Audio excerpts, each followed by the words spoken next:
In the first part of section 15.2, we studied double integrals over general regions.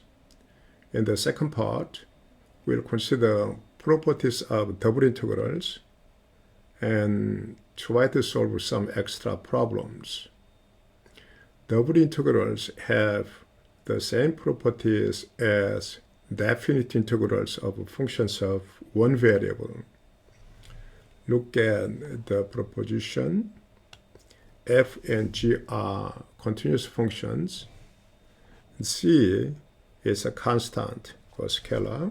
Then, for the double integral of f plus g, we can get the double integral separately and add. And for subtraction, you can think of the same. For scalar multiplication, the scalar can go out of the integral.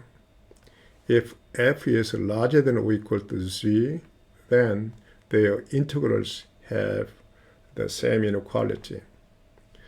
Once the domain has two parts, then you can get the double integrals over these two parts separately, and you can add for the whole double integral. And once the integrand is 1, then it must be area of the domain D. These are really quite the same as for the properties of definite integrals. And also, this one is the same. Once the given function is bounded below and above by m and capital M, then its double integral is bounded by the below m times area of D, and now that is capital M times area of D. Okay, so these are quite simple properties. It's the same as those for double integrals. Okay, let's see here this problem. Show that claim where A of D denotes the area of region D. Okay, for this integral, now in general region D, and we consider height 1, that is integrand height 1, so that is a volume with a height 1 defined on this region, so that the volume must be area of D and times 1, which is same as area of D. Right? It's quite simple result. Use property 6 in the proposition to estimate the integral I, where D is the disk with the center, the origin, and radius 2. Okay, D is now a disk of radius 2. Okay, that is 2. That is the function f of xy is defined in this way. Now this e to the sine x and cosine y. In this region, sine x, cosine x have values between -1 to 1. So the maximum possible smallest value is now when this product is -1, it is e to the -1. And it can be 1, then it's bounded by e. So that their integral, okay, we consider that one, and then here integral, double integral of e to the -1, and then double integral of e. Then we can conclude that from here, that is e to the -1, that's constant, go out, and integrand will be 1. So that is area of D, right? Okay, now that one is, we defined this one, named this one with I.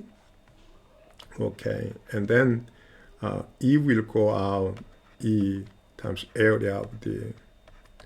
Now, area of D is here pi r squared, r is 2, so that 2 squared, which is 4 pi.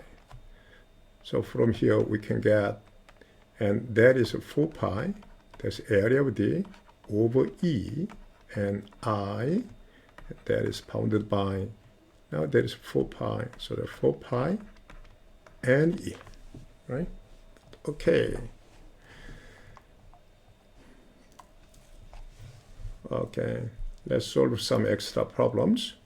Evaluate this integral where this is the region bounded by the parabola and another parabola. Okay, let's try to visualize the domain.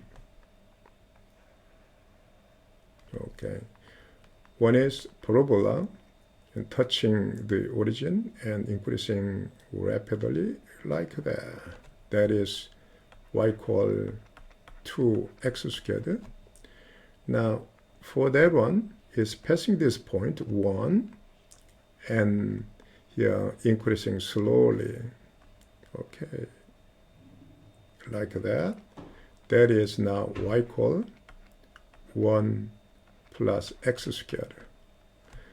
That is the, okay, so we may access the domain with x out integral from here to there, and for each x, that is bottom y, that is top y, right? So for each x, we can access from here to there, right? So we have to find these 2 points first. How?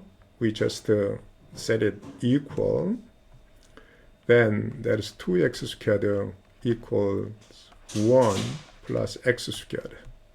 That means x squared is 1, so we can conclude x is plus minus 1. So that point is minus 1, that point is plus 1. So for this integral, given integral, you can integrate this one separately, x and 2y separately. You can do it, but that'll be the same anyway when we try to get it along with one integral. It doesn't matter. Okay, for that one, x is moving from minus 1 to 1. For each x, bottom y is 2y squared. Okay, that is 2y squared. And top y is 1 plus, no, it's 2x squared. I'm sorry. That is bottom y is 2x squared. And top y is 1 plus x squared. Right? Now that is integrand x plus 2y. And first, inside y direction integration and outer x integration. Right? So we'll focus on this one, y integration. In this case, x will be considered as a constant. Minus 1 to 1 is constant, that is interval length, so that here we have x, and subtraction will make 1 minus x squared. Right? And then antiderivative of 2y will be y squared, and y is moving 2x squared to 1 plus x squared. After getting this one, we can get x integration. Okay, let's do one more time here. Minus 1 to 1. Now that is x and minus x cubed. Right? And then this one is now 1 plus x squared squared minus 4 x to the 4 and dx. Okay, here look at, that is a symmetric interval.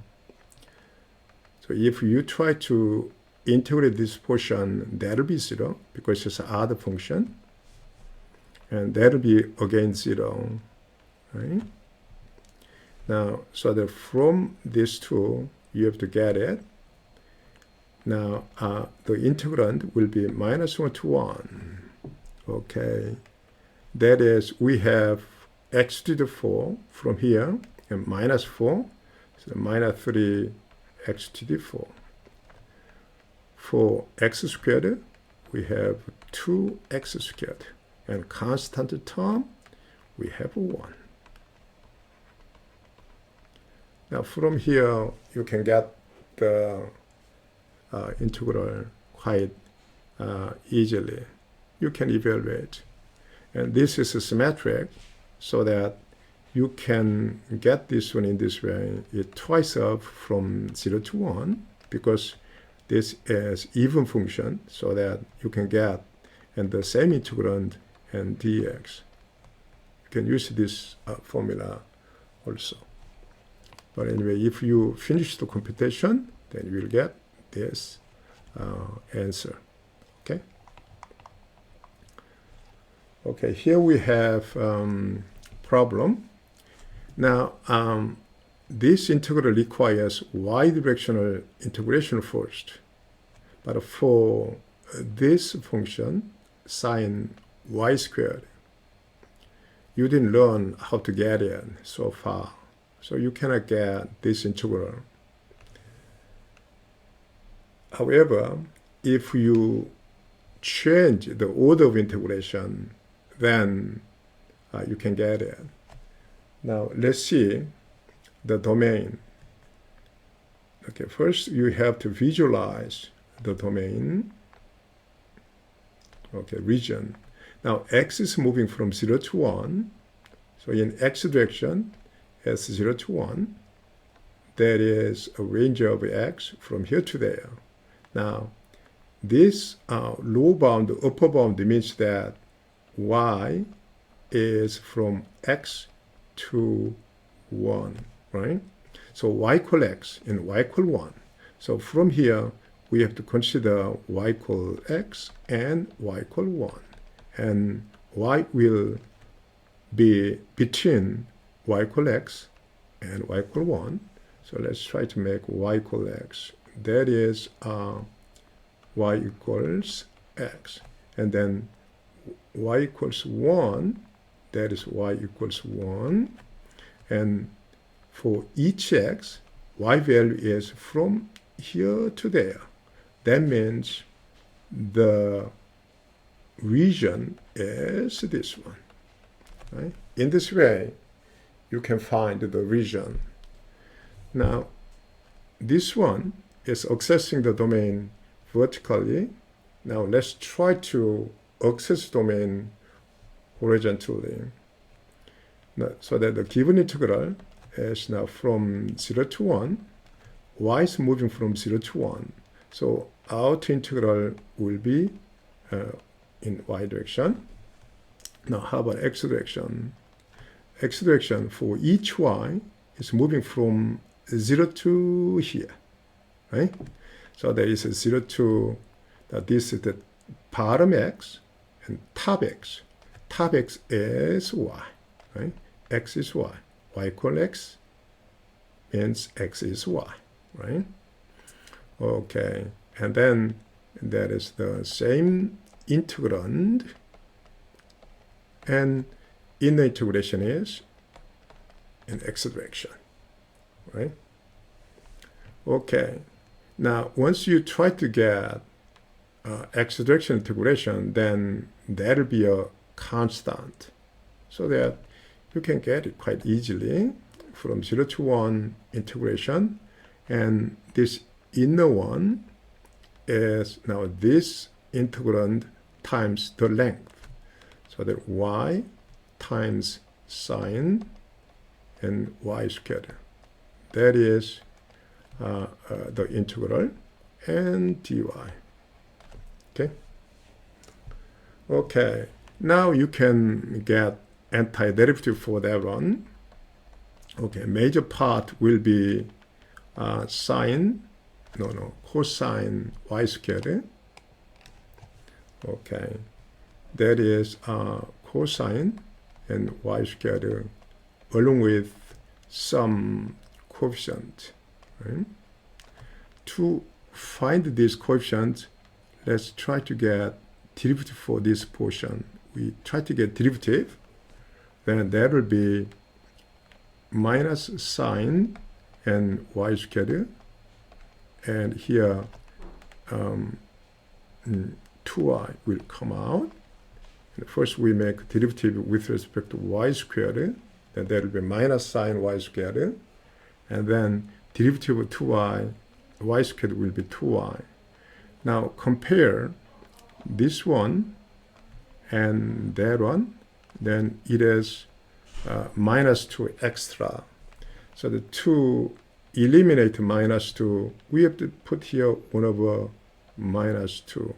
Then whole derivative will be the same as that one. It means this whole thing is an antiderivative of that integrand, right? This technique is called the method of undetermined quotient.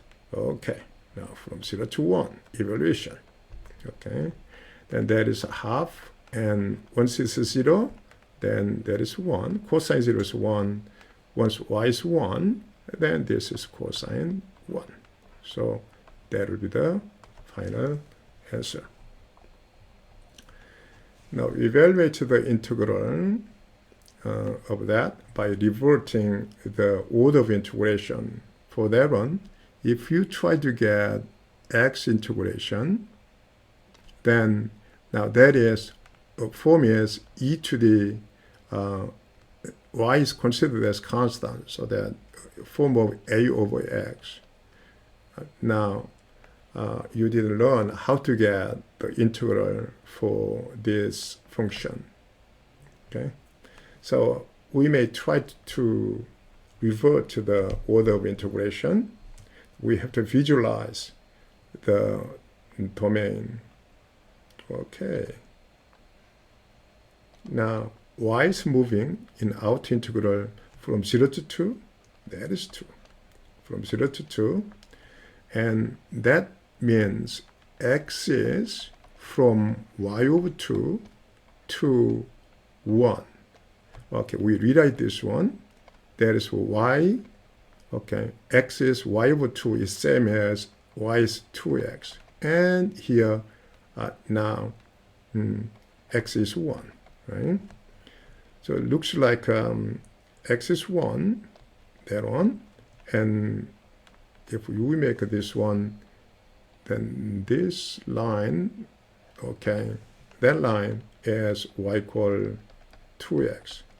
So, okay, let's consider again. Y is moving from 0 to 2, and x is moving, that is y over 2 to 1, so that it is accessing now horizontally this region. So that's the region, D. Okay? Okay, we found the domain, and then here we can get another integral with reverting the order of integration. Now here x is moving from 0 to 1 for each x. Now there's a bottom y and there's top y. Okay, bottom y to top y. Bottom y is 0 and top y is y equal 2x. Right? And then same integrand, twice of e to the y over x, and y integration first, and x integration next. Okay. So when you try to revert the order of integration, if you try to change this one, simply change this integral and change that, then you are wrong. You cannot do that. You have to work with the region, and you have to access the region ones and only ones. If you change this order simply, then you cannot do that. It's wrong. Okay. Now here y integration, then we can get it. Now x is considered as constant, so that will be here 2 and e to the y of x. If you make derivative, then 1 of x will come out. So let's put here x. Then once y derivative, then 1 of x will come out and cancelled. Okay, that's antiderivative, and y is moving from 0 to 2x and dx, right? Okay, let's simplify, evaluate this term. Then 2x is there, and then y is 2x, then okay, y is 2x, then e squared, and y equals 0, then 1, right?